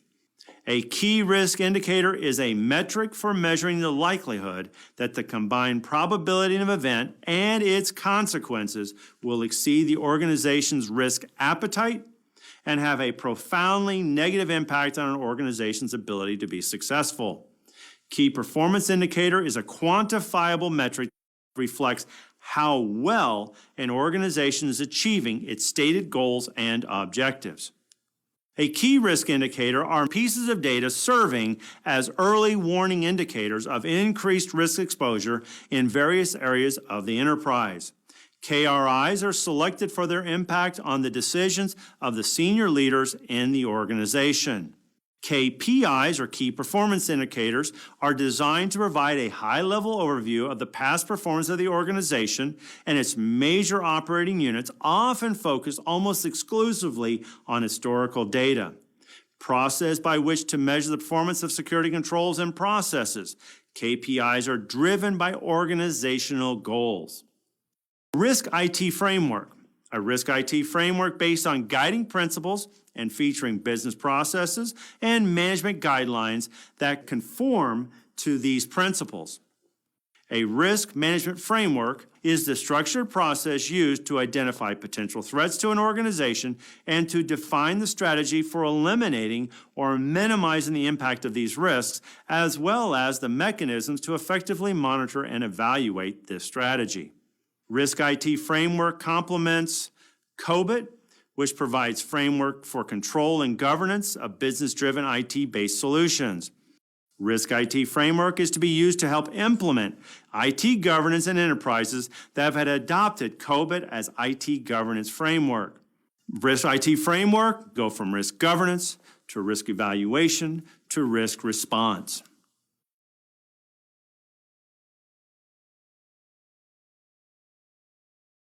Information security program. Information system programs. Information security programs are initiatives of the organization to ensure that its information assets are protected. It describes the complete organizational structure that will manage information risks of the organization assets. The security program consists of controls, processes, and practices to increase the resilience of the computing environment and ensure that risks are known and handled in an effective manner. The information security program components are the people, stakeholders who participate in the security activities of the organization and whose actions can impact the achievement of security goals. The process, a set of coordinated activities that results in an outcome of the information security program. And the policy, course of action to guide or influence information security. Information security objectives. Implement information security strategy in the most cost-effective manner. It's there to tackle issues during the execution of the information security program. The objectives are to analyze the current state of security against the desired state of security. Develop key goal indicators, KGIs, to reflect objectives. And finally, to develop methods to measure the information security program progress toward meeting the information security objectives. The Information Security Program Charter is a formal, written definition of the objectives of a program, its main timelines, the sources of funding, the names of its principal leaders and managers, and the business executives who are sponsoring the program. Information Security Management Framework, Control Objectives for Information and Related Technologies, is a good practice framework for information technology management and IT governance. COBIT, issued by ISACA, is a nonprofit organization for IT governance. Its main function of COBIT is to help the company map their IT processes to ISACA's best practices standard. COBIT 5 principles, meeting stakeholder needs, covering the enterprise end-to-end, applying a single integrated framework, enabling a holistic approach, and separating governance from management. ISO or IEC 27001 is the internationally recognized structure methodology dedicated to information security, a management process to evaluate, implement, and maintain an information security management system, a comprehensive set of controls comprised of best practices in information security. It's applicable to all industry sectors. Its emphasis is on prevention, and it has 114 controls mapped to 14 different security domains. It is a framework of policies and procedures that includes all legal, physical, and technical controls involved in an organization's information risk management process. ISO 27001 domains are listed: security policies, organization of information security, human resources security, asset management, access control, cryptography, physical and environmental security, operations security, communication security, system acquisition, development, and maintenance, supplier relationships, information security incident management, information security aspects of business continuity management, and compliance. The Information Security Program Roadmap review your current security levels, and otherwise known as your current state. This right here is with the security level of data, applications, systems, facilities, and processes. From there, we develop an information security program roadmap from the current state to achieve where you want to go as the desired state. It's a high-level plan for projects and initiatives, architectural design where it is required, identify milestones to achieve key goal indicators, critical success factors, and key performance indicators. Gap analysis for action plan. Look at analysis of gaps between the current state and the desired state. Identify areas where control objectives are inadequate or just are flat not there, they're absent. Establish control and control points. Monitor controls to ensure control objectives are met and achievement of security objectives are supported. Outcomes of an information security program: strategic alignment, risk management, value delivery, resource management, performance management, business process assurance. Strategic alignment is a fundamental business concept that determines the competitiveness of an organization. The concept explains how organizations can better achieve strategic alignment to increase growth and profitability, even in the toughest markets and economic climates. Risk management for information assets is a primary responsibility of the Information Security Manager and an ongoing activity as reviewed. The Information Security Manager must develop an understanding of the threats the organization faces, its vulnerabilities, and its risk profile. Value delivery is an objective that requires the information security program to deliver the required level of security effectively and efficiently. Execution of the information security program can have considerable effect in achieving this goal. Resource management. The Information Security Manager must use human, technical, knowledge, and financial resources effectively.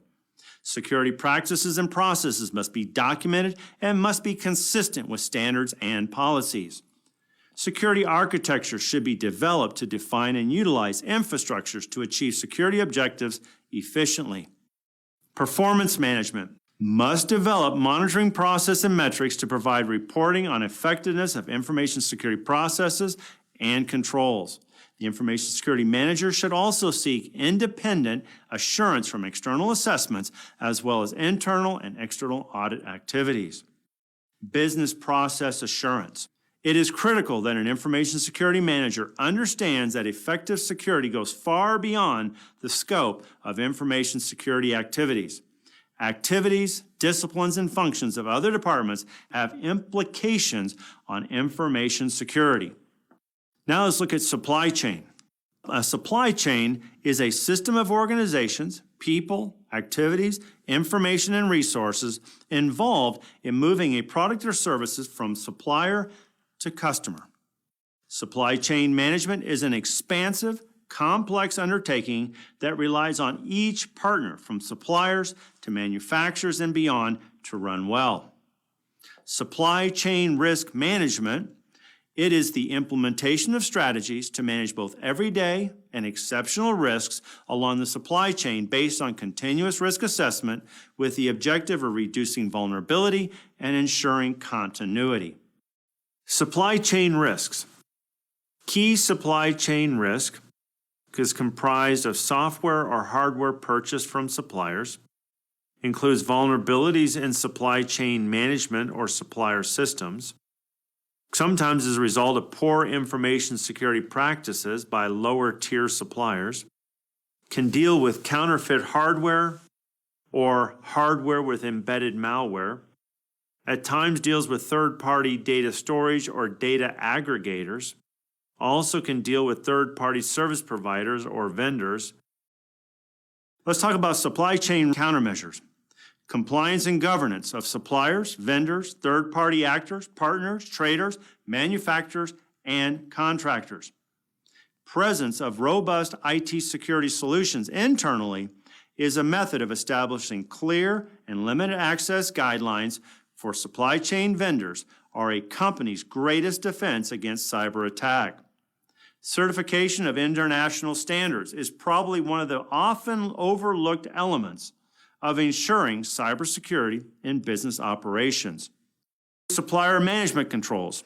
Supplier management is the process whereby companies monitor and manage interactions with all external parties with which it has a relationship. This may include both contractual and non-contractual parties.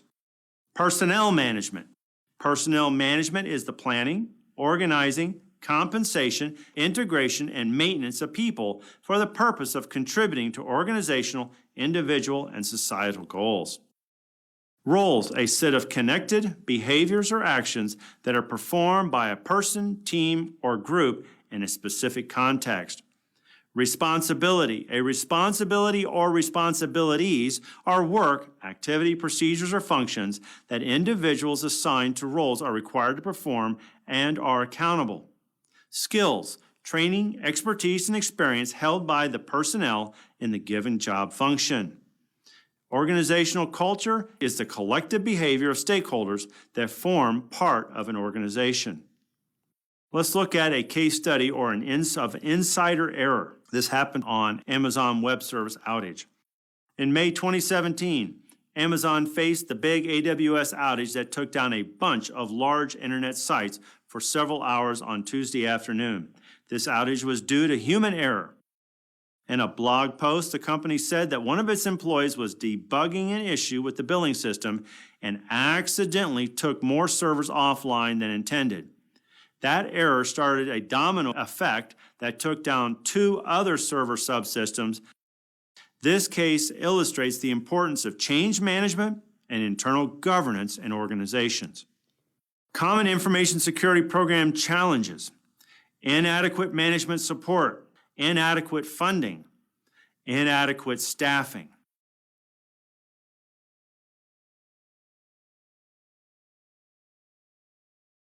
Let us review some key points covered in this lesson.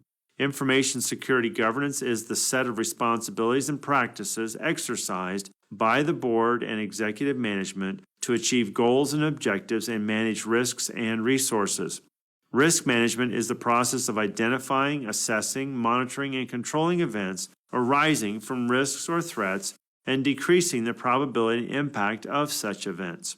And finally, the information security program consists of controls, processes, and practices to increase the resilience of the computing environment and ensure that risks are known and handled in an effective manner.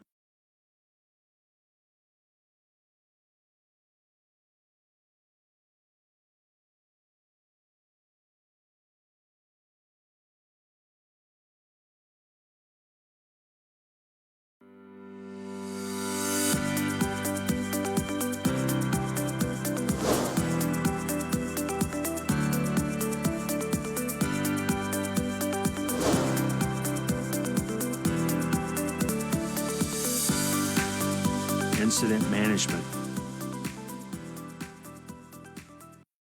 By the end of this lesson, you'll be able to develop an incident management and response system, explain the process of digital forensics, describe business continuity and disaster recovery,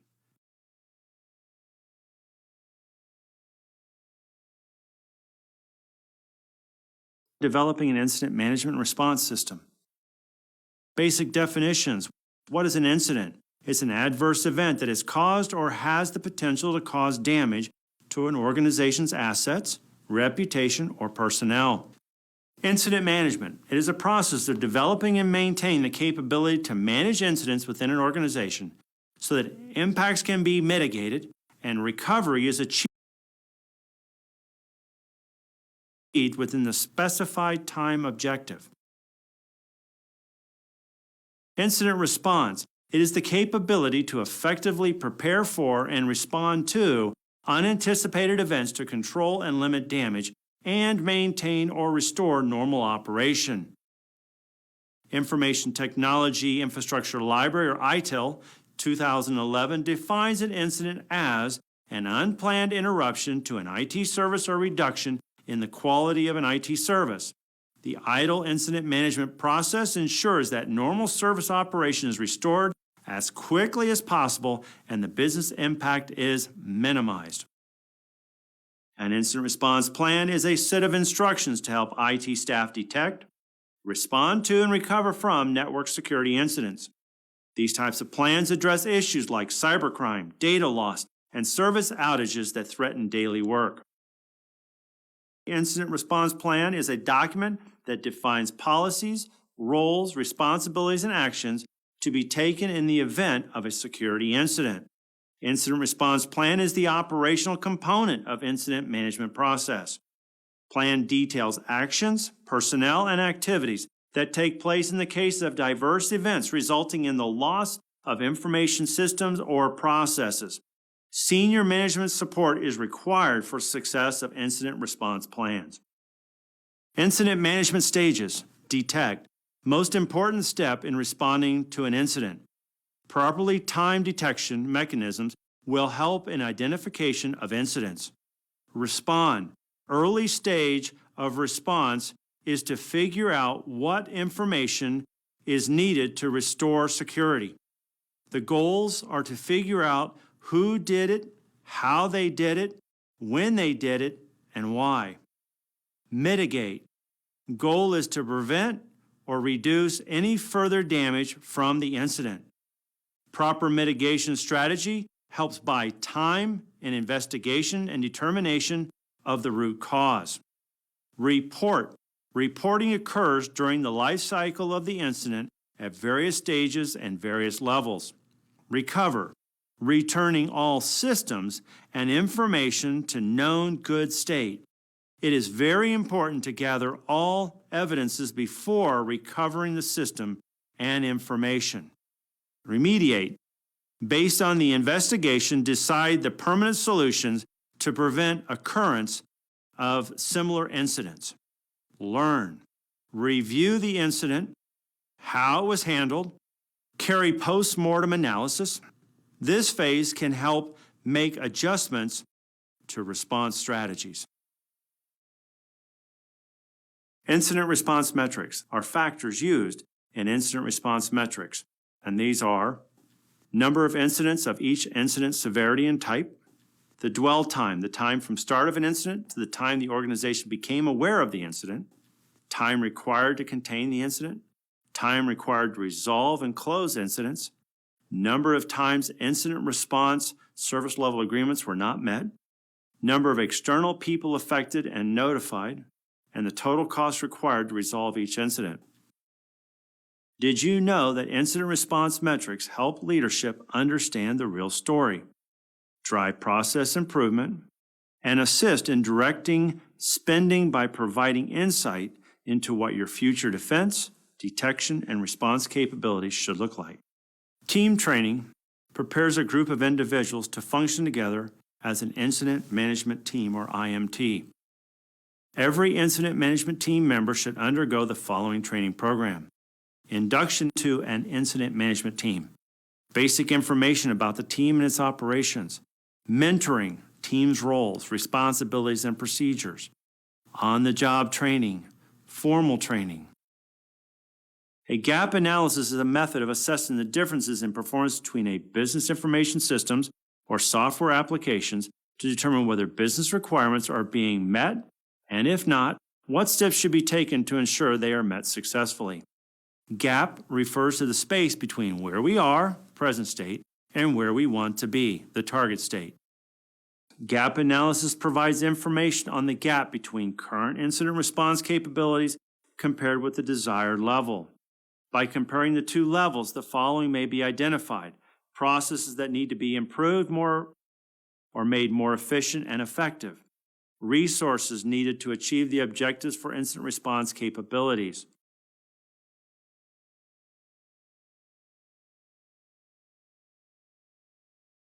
Digital forensics. Digital forensics, sometimes known as digital forensic science, is a branch of forensic science encompassing the recovery and investigation of material found in digital devices, often in relation to computer crime. The goal of digital forensics is to examine digital media in a forensically sound manner with the aim of identifying, preserving, recovering, analyzing, and presenting facts and opinions about the digital information. The process: identification, preservation, collection, examination, analysis, presentation, decision. The digital forensic process is a recognized scientific and forensics process used in digital forensics investigations. The goal of the process is to preserve any evidence in its most original form while performing a structured investigation by collecting, identifying, and validating the digital information for the purpose of reconstructing past events. The process best practices: the original image must be a bit-level copy, sector by sector, to capture deleted files, slack spaces, and unallocated clusters. The original image is called the primary image, which must be stored in a library. Investigators should only work from a copy of the primary image called the secondary image. These should be time-stamped to show when the evidence is collected. Before collecting the images to a new media, it is important to ensure the destination is sanitized. Forensics investigative assessment types: network analysis. We're looking at traffic analysis, log analysis, path tracing through the network. Media analysis: we're looking at disk imaging, timeline analysis, registry analysis, and shadow volume analysis. If we're looking at software analysis, we're looking at reverse engineering, malicious code review, and exploit review. Finally, if we're looking at hardware and embedded device review, we're looking at dedicated appliance attack points, firmware and dedicated memory inspections, and embedded operating systems, virtualized software, and hypervisor analysis. Digital evidence is defined as information and data of value to an investigation that is stored on, received, or transmitted by an electronic device. This evidence can be acquired when electronic devices are seized and secured for examination. Digital evidence is information stored or transmitted in binary form that may be relied on in court. It can be found on a computer hard drive, a mobile phone, a personal digital assistant or PDA, a CD, a flash card, and a digital camera, among other places. Digital evidence is commonly associated with electronic crime or e-crime, such as child pornography or credit card fraud. Digital evidence is now used to prosecute all types of crimes, not just e-crime. The evidence should be relevant, complete, sufficient, and reliable to the case at hand. Relevant, it must have reasonable and sensible relationship to the findings. It must be complete. It must present the whole truth of the issue. It must be sufficient. It must be persuasive enough to convince a reasonable party or a reasonable person of the validity of the evidence. Finally, reliable. It must be consistent with the facts, must be factual and not circumstantial. Chain of digital evidence are very important parts of digital investigation process. We're looking at collection and identification. From there, we go to storage, preservation, and transportation. All of these are critically monitored.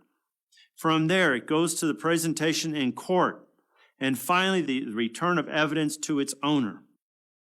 A chain of custody is when information is gathered from the crime scene and is used to create a chain of custody to show what was at the scene, its location, and its condition. It is important because it can be used during a criminal court trial. A history that shows how evidence was collected, analyzed, transported, and preserved are in order to be presented in court. Chain of custody should follow evidence through its entire life cycle. When copies of data need to be made, the copies must be able to be independently verified and must be tamper-proof. Chain of custody evidence dictates that all evidence be labeled with information indicating who secured and validated it.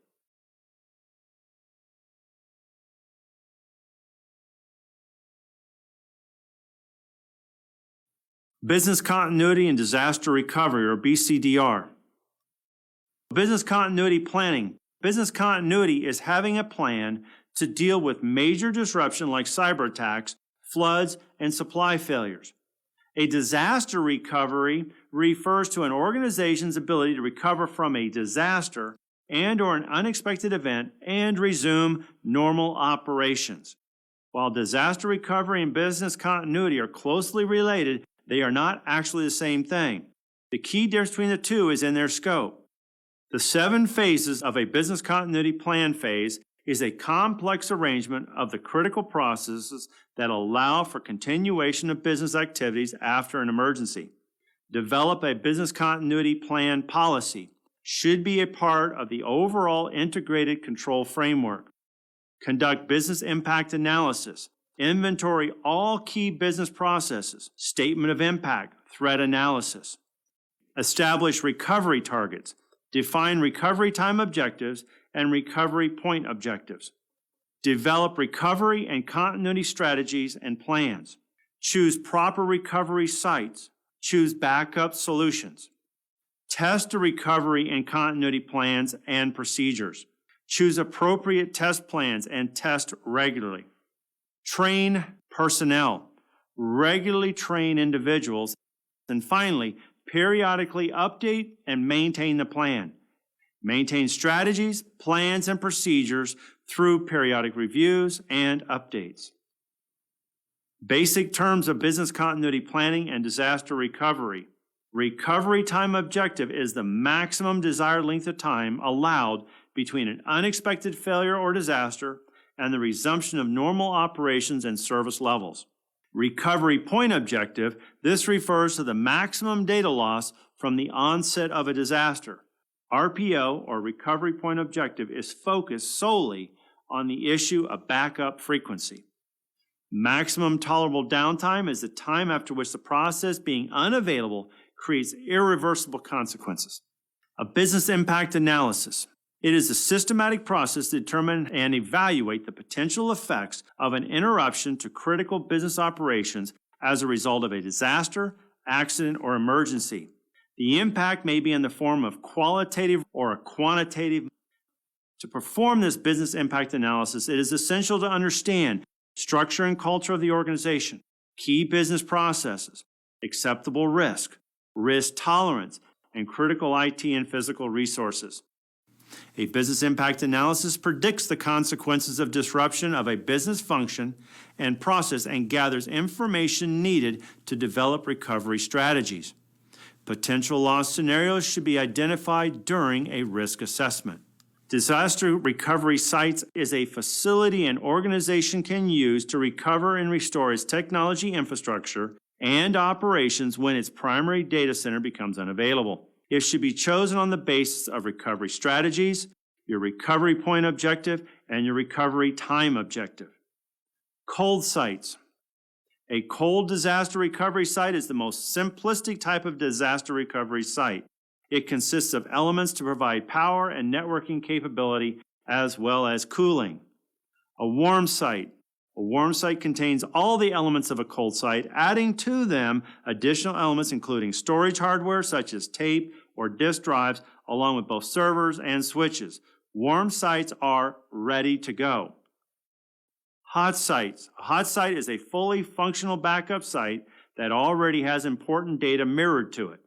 Disaster recovery testing. It is the examination of each step in a disaster recovery plan as outlined in an organization's business continuity disaster recovery or BCDR planning process. It should be done periodically.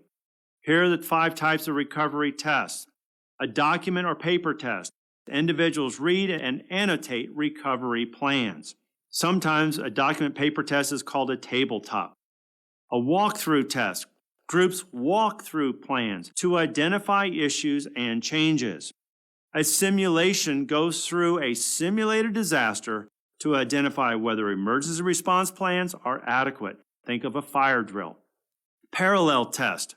Recovery systems are built, set up, and tested to see if they can perform actual business transactions to support key processes. Primary systems still carry the full production workload. Finally, a full cutover test. Recovery systems are built, set up to assume the full production workload. You disconnect primary systems.